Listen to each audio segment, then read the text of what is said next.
నమస్తే అందరికి. ఈరోజు ఒక స్పెషల్ ఆర్ట్ వర్క్ మీకు చూపించబోతున్నా. స్కిప్ చేయకుండా లాస్ట్ వరకు చూడండి.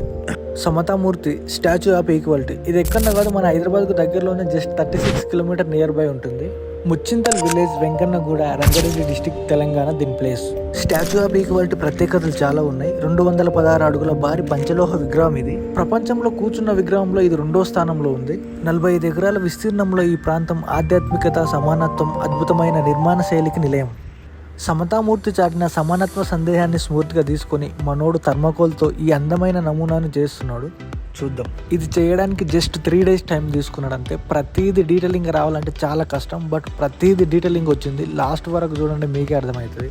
ఒక స్టాచ్యూని చూసి వచ్చి దాన్ని యాస్టీస్గా సేమ్ థర్మాకోల్తో చేయడం అనేది నాట్ ఈజీ. నేను స్టార్టింగ్లో అంత పర్ఫెక్షన్ రాదనుకున్నా, కానీ 100% పర్ఫెక్షన్ అండ్ పర్ఫెక్ట్తో చేసిన మనోడు. మీకు ఇష్టమైన చారిత్రాత్మక కట్టడాలు, పెద్ద పెద్ద టెంపుల్స్ అండ్ స్టాచ్యూస్ ఏదైనా సరే మీకు నచ్చింది కామెంట్ చేయండి. నెక్స్ట్ మనోడు దాన్ని థర్మాకోల్తో పర్ఫెక్షన్గా చేస్తాడు. అదే మనోడు నెక్స్ట్ టాస్క్. మీరు ఇంతకుముందు ఇలా థర్మాకోల్తో ఎక్కడైనా రెడీ చేయడం చూసారా? లేదంటే మీకు చేయడం వచ్చా? మూవీస్లలో కూడా పెద్ద పెద్ద సెట్ చేసే ముందు ఫస్ట్ థర్మాకోల్తో ఇలా చేస్తారంట. ఇందులో మీకు ఏది తెలుసో కామెంట్ చేయండి.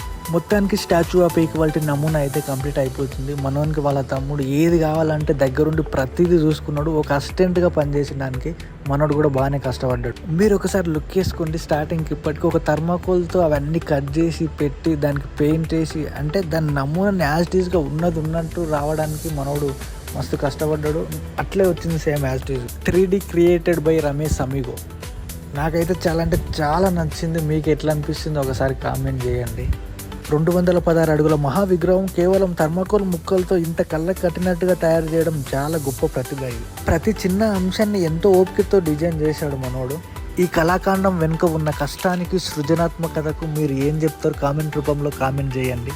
ఆ డీటెయిలింగ్ చూస్తుంటే నాకైతే ఘోరంగా నచ్చింది. ముచ్చింతలో వెళ్ళిన అనే ఫీలింగ్ అనిపిస్తుంది. ఫైనల్గా మొత్తం చూసేశారు కదా, మీకేమనిపిస్తుంది ఏందనేది ఖచ్చితంగా కామెంట్ అయితే వేయండి మర్చిపోకుండా. సియా బ్రోస్.